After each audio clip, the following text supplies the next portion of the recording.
ಪತ್ರಕರ್ತರೆ, ನಿಮಗೆ ಆತ್ಮಸಾಕ್ಷಿ ಅನ್ನೋದಿದೆಯಾ? ನಿಮಗೆ ನಿಜಕ್ಕೂ ನೈತಿಕತೆ ಅನ್ನೋದಿದೆಯಾ? ನಿಮ್ಮ ಮೌಲ್ಯಗಳನ್ನು ಹರಾಜು ಹಾಕ್ಕೊಂಡು ಮುಖ್ಯಮಂತ್ರಿ, ಸಚಿವರು, ರಾಜಕಾರಣಿಗಳ ಜೊತೆಯಲ್ಲಿ ಕುತ್ಕೊಂಡು ಎಣ್ಣೆ ಪಾರ್ಟಿ ಮಾಡ್ತೀರಲ್ಲ, ನಿಮ್ಮಿಂದ ಯಾವ ಸತ್ಯವನ್ನು ನಿರೀಕ್ಷೆ ಮಾಡಲಿಕ್ಕಾಗತ್ತೆ? ಈ ದೇಶವನ್ನು ವಿನಾಶದತ್ತ ತೆಗೆದುಕೊಂಡು ಹೋಗ್ತಾ ಇರ್ಬೋದು ರಾಜಕಾರಣಿಗಳು, ಶಾಸಕಾಂಗ ವ್ಯವಸ್ಥೆಯಲ್ಲಿರುವಂಥವರು, ಭ್ರಷ್ಟ ಕಾರ್ಯಾಂಗ ವ್ಯವಸ್ಥೆಯಲ್ಲಿರುವಂತಹ ನೌಕರರು. ಅವರಿಗಿಂತಲೂ ಕೆಳಮಟ್ಟಕ್ಕೆ ಹಿಡಿತಾ ಇದ್ದೀರಲ್ಲ ನೀವು. ನಿಮ್ಮಿಂದ ಯಾವ ನ್ಯಾಯವನ್ನು ನಾವು ಅಪೇಕ್ಷೆ ಮಾಡಲಿಕ್ಕೆ ಆಗುತ್ತೆ? ಜನರ ಧ್ವನಿಯಾಗಿರ್ಬೇಕಾಗಿದ್ದಂತಹ ನೀವು ಮುಖ್ಯಮಂತ್ರಿಗಳು ಕರೆದ್ರಂತೆ, ಕುತ್ಕೊಂಡ್ರಂತೆ, ಫೋಸ್ ಕೊಟ್ರಂತೆ, ದುಬಾರಿ ಸ್ಕಾಚ್ಗಳನ್ನು ಇಟ್ಕೊಂಡ್ರಂತೆ, ಕುಡಿದ್ರಂತೆ, ಸ್ಟೋರಿ ಮಾಡ್ತಾ ಇದ್ದೀರಂತೆ. ಪತ್ರಕರ್ತ ಅಂದರೆ ಏನ್ರಿ? ಅದೊಂದು ಶಕ್ತಿ. ಖಡ್ಗಕ್ಕಿಂತ ಲೇಖನಿ ಹರಿತ ಅಂತ ಹೇಳ್ತೀವಲ್ಲ, ಅಂತಹ ಶಕ್ತಿ ಇರುವಂತಹ ಪತ್ರಿಕೋದ್ಯಮವನ್ನು ಯಾವ ಸ್ಥಿತಿಗೆ ತೆಗೆದುಕೊಂಡು ಹೋಗ್ತಾ ಇದ್ದೀರಲ್ಲ ನೀವು. ಯಾವ ಸ್ಥಿತಿಗೆ? ನಿಮ್ಮಿಂದ ಯಾವ ಸತ್ಯವನ್ನು ನಾವು ಬಯಸ್ಬೋದ್ರಿ? ಈಗಾಗಲೇ ದೇಶದಲ್ಲಿ ಸ್ಯಾಟಲೈಟ್ ಚಾನೆಲ್ಗಳನ್ನು ಗೋಧಿ ಮೀಡಿಯಾ ಅಂತೇಳಿ, ಮಡಲು ಮಾಧ್ಯಮಗಳು ಅಂತೇಳಿ, ಪೇಯ್ಡ್ ಮೀಡಿಯಾಗಳು ಅಂತೇಳಿ, ಮಾರ್ಕೆಟಿಂಗ್ ಎಕ್ಸಿಕ್ಯೂಟಿವ್ಗಳು ಅಂತೇಳಿ ಈಗ ಜನ ಆಡ್ಕೊಳ್ತಾ ಇದ್ದಾರೆ. ನಮ್ಮ ವಿಜಯಲಕ್ಷ್ಮಿ ಅವರು ಹೇಳ್ತಾರಲ್ಲ, ನಿಮ್ಮನ್ನು ಜನ ಬೀದಿನಲ್ಲಿ ನಿಲ್ಲಿಸ್ಕೊಂಡು ಚಪ್ಪಲಿನಲ್ಲಿ ಹೊಡೆಯುವಂತಹ ಕಾಲ ಬರುತ್ತೆ ಅಂತ ಹೇಳ್ತಾರಲ್ಲ. ಅಷ್ಟಾದರೂ ನಿಮಗೆ ನಾವು ಏನು ಮಾಡ್ತಾ ಇದ್ದೀವಿ ಅನ್ನೋದು ಗೊತ್ತಿಲ್ವಲ್ಲ. ಈ ದೇಶದ, ಈ ರಾಜ್ಯದ ರಾಜಕಾರಣಿಗಳನ್ನು ದೂರದಲ್ಲಿ ಇಡಬೇಕಾಗಿತ್ತು. ನಮ್ಮನ್ನು ಆಳುವಂತಹ ವಿರೋಧ ಪಕ್ಷದವರು ಯಾರೇ ಆಗಿರಲಿ, ಜನರ ತೆರಿಗೆ ಹಣದಿಂದ ತಿಂತಾ ಇರುವಂತಹ ಜನಪ್ರತಿನಿಧಿಗಳಾಗಿರಲಿ, ಭ್ರಷ್ಟ ಅಧಿಕಾರಿಗಳಾಗಿರಲಿ, ಇವರನ್ನು ದೂರದಲ್ಲಿಡಬೇಕು. ನೀವು ಮಾಡಿದ್ದೇನು? ನೀವು ಮಾಡ್ತಾ ಇರೋದೇನು? ಪ್ರಹ್ಲಾದ್ ಜೋಶಿ ಅವರ ಮಗಳ ಮದುವೆಗೆ ಎಲ್ಲ ಸಂಪಾದಕರುಗಳು ಹೋಗಿ ಕೂತ್ಕೊಂಡು ಚರ್ಚೆ ಮಾಡ್ತೀರಿ. ಆವತ್ತೇ ನಿಮ್ಮ ಅಕ್ಷರ ಮೀಡಿಯಾದಲ್ಲಿ ವಿಡಿಯೋ ಮಾಡಿ ಹೇಳಿದ್ದೆ. ನಿಮ್ಮ ವೈಯಕ್ತಿಕ ವಿಚಾರಗಳನ್ನು ನೀವು ಮಾಡ್ಕೊಳ್ಳಿ, ಆದರೆ ಪಬ್ಲಿಕ್ಕಲ್ಲಿ ನೀವು ಫೋಟೋಗಳನ್ನು ಶೇರ್ ಮಾಡಿಕೊಂಡು ಬೇರೆ ಸಂದೇಶ ಕೊಡಬೇಡಿ ಅಂತ ಹೇಳಿದ್ವಿ. ಬಡ್ಜೆಟ್ ಪೂರ್ವವಾಗಿ ಮುಖ್ಯಮಂತ್ರಿಗಳು ಕರೆದ್ರಂತೆ, ಮಾತಾಡಿದ್ರಂತೆ. ಹಾಗಾದರೆ ನೀವು ಅವ್ರ ಜೊತೆಯಲ್ಲಿ ಕೂತ್ಕೊಂಡು ಎಣ್ಣೆ ಪಾರ್ಟಿ ಮಾಡಿದ್ರಲ್ಲ, ಹಾಗಾದ್ರೆ ಬಡ್ಜೆಟ್ನಲ್ಲಿರುವಂತಹ ವಿಷಯಗಳನ್ನು ನೀವು ಅದನ್ನು ಲೋಪದೋಷಗಳನ್ನು ಜನರ ಮುಂದೆ ಇಡಬಾರ್ದು ಅಂತ ತಾನೇ ಇದನ್ನು ಮಾಡ್ತಾ ಇರುವಂಥದ್ದು. ಎಂತಹ ಪತ್ರಿಕೋದ್ಯಮ ರೀ! ಯಾವ ರೀತಿ ಇತ್ತು? ಯಾವ ಹಂತಕ್ಕೆ ತೆಗೆದುಕೊಂಡು ಬಂದಿದ್ದೀರಿ? ಯಾವ ಹಂತಕ್ಕೆ ಫೋಸ್ ಕೊಡ್ತೀರಾ? ಫೋಸು ನೀವು ನಿಜಕ್ಕೂ ನಿಮಗೆ ನೈತಿಕತೆ ಅನ್ನೋದಿದ್ರೆ, ನಿಮಗೆ ಮನಸ್ಸಾಕ್ಷಿ ಅನ್ನೋದಿದ್ರೆ, ಈ ಪವಿತ್ರವಾದಂತಹ ಪತ್ರಿಕೋದ್ಯಮದಿಂದ ಇವತ್ತು ಹೆಸರು ಮಾಡಿದ್ದೀವಿ, ಅನ್ನ ತಿಂತಾ ಇದ್ದೀವಿ ಅಂತ ನಿಮ್ಗೇನಾದರೂ ಮನಸ್ಸಿಗೆ ಅನ್ಸಿದ್ರೆ, ಈ ಕ್ಷಣ ನೀವು ಆ ಪತ್ರಿಕೋದ್ಯಮದಿಂದ ಹೊರಗಡೆ ಬಂದು ಬೇರೆ ಏನಾದರೂ ಕೆಲಸ ಮಾಡ್ಕೊಳ್ಳಿ. ಪತ್ರಿಕೋದ್ಯಮವನ್ನು ಬಳಸ್ಕೊಂಡು ಯಾವ್ಯಾವ ರೀತಿ ಹಣ ಮಾಡ್ತಾ ಇದ್ದಾರೆ ಅಂತ ಹೇಳ್ಬಿಟ್ಟು ನಾವು ನೋಡ್ತಾ ಇದ್ದೀವಲ್ರಿ. ಯೂಟ್ಯೂಬರ್ಸ್ಗಳು ಇವತ್ತು ಆ ಫೀಲ್ಡಿಗೆ ಇಳಿದಿದ್ದಾರೆ ಅಂತಂದ್ರೆ ನಿಮ್ಮಿಂದ. ನೀವು ಸ್ಯಾಟಲೈಟ್ ಚಾನೆಲ್ಗಳು ಯಾವ ರೀತಿ ನೀವು ಮಾರ್ಕೆಟಿಂಗ್ಗಳು ಮಾಡಿಕೊಂಡು ಆ BTVನವರಂತೆ, ಆ ಪವರ್ ಟಿವಿಯವರಂತೆ ಇವರೆಲ್ಲರೂ ಸಹ ಇವತ್ತು ಮಾರ್ಗದರ್ಶಕರಾಗಬೇಕಾಗಿದ್ದಂಥವ್ರು ನೀವುಗಳೇ ಇವತ್ತು FIRಗಳು ಹಾಕಿಸ್ಕೊಂಡು ಬ್ಲ್ಯಾಕ್ ಮೇಲ್ಗಳು ಮಾಡ್ಕೊಳ್ತಾ ಇದ್ದೀರಿ ಅಂತೇಳಿ ಸುದ್ದಿಗಳು ಬರಬೇಕಾದ್ರೆ, ಇನ್ನು ಯೂಟ್ಯೂಬರ್ಸ್ ಏನು ಮಾಡ್ತಾರೆ? ನಕಲಿ ಪತ್ರಕರ್ತರು ಅಂತ ನೀವು ಸ್ಟೋರಿ ಮಾಡ್ತಿರಲ್ಲ, ಅವರಿಗೆ ದಾರಿ ಮಾಡಿಕೊಟ್ಟವ್ರು ಯಾರು? ನೀವುಗಳತ್ತೇನೆ ರೀ.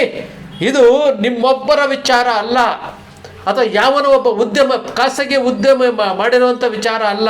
ನಿಮಗೆ ಈ ಸಂವಿಧಾನ, ಭಾರತದ ಸಂವಿಧಾನ ನಿಮಗೆ ಪ್ರಶ್ನಿಸುವಂತಹ ಹಕ್ಕನ್ನು ಕೊಟ್ಟಿದೆ.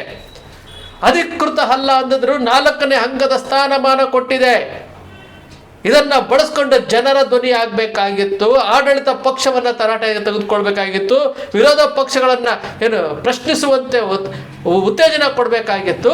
ನೀವು ಮಾಡ್ತಾ ಇರುವುದೇನು? ಬೇಸರ ಆಗುತ್ತೆ.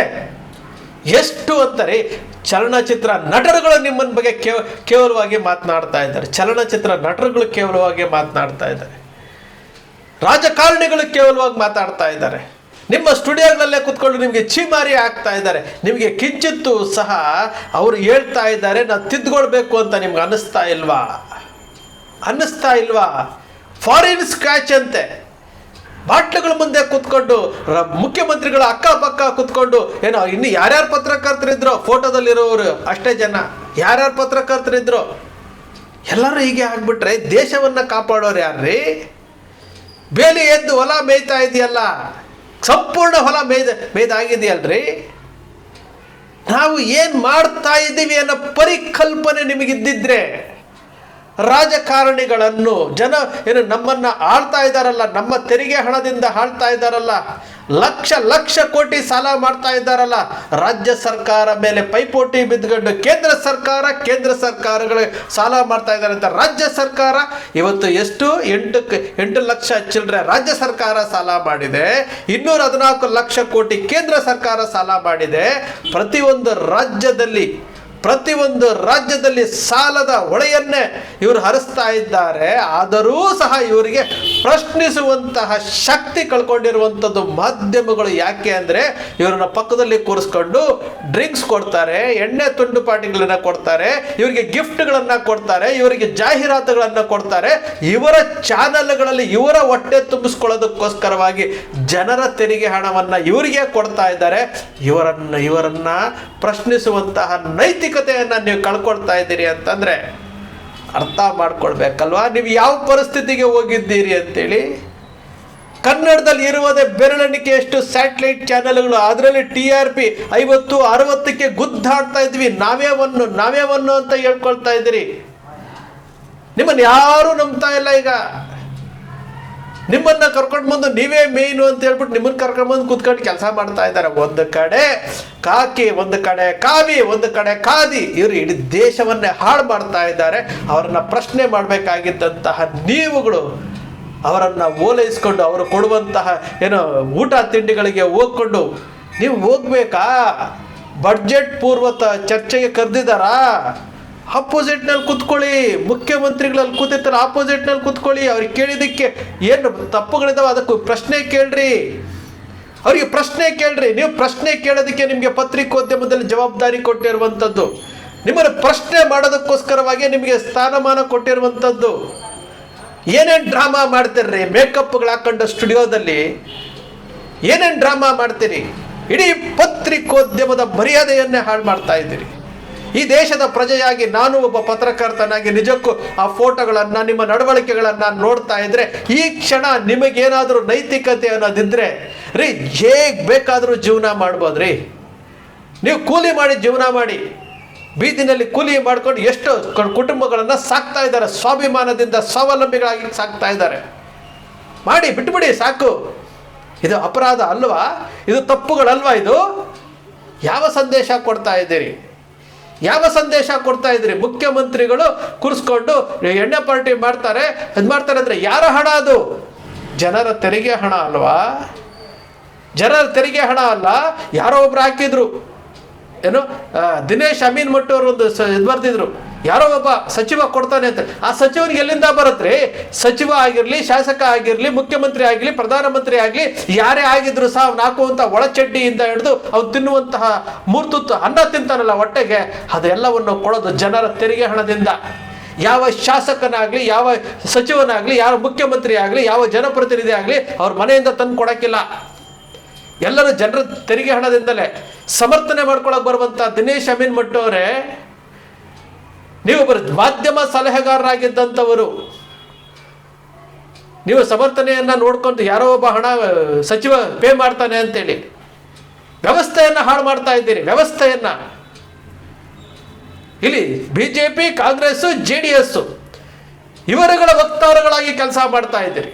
ಇವರ ವಕ್ತಾರಗಳಾಗಿ ಜನರ ವಕ್ತಾರಗಳಾಗ್ರಿ, ಜನರ ಧ್ವನಿಯಾಗಿ ಒಂದೇ ಒಂದು ಪೈಸಾ ಇವರು ಜನರ ತೆರಿಗೆ ಹಣವನ್ನು ಮೋಸ ಮಾಡ್ತಾ ಇದ್ದಾರೆ, ಇವರು ಬಳಸ್ಕೊಳ್ತಾ ಇದ್ದಾರೆ ಅಂತಂದರೆ ಪ್ರಶ್ನಿಸುವಂಥ ಶಕ್ತಿ ನಿಮಗೆ ಬರಬೇಕು.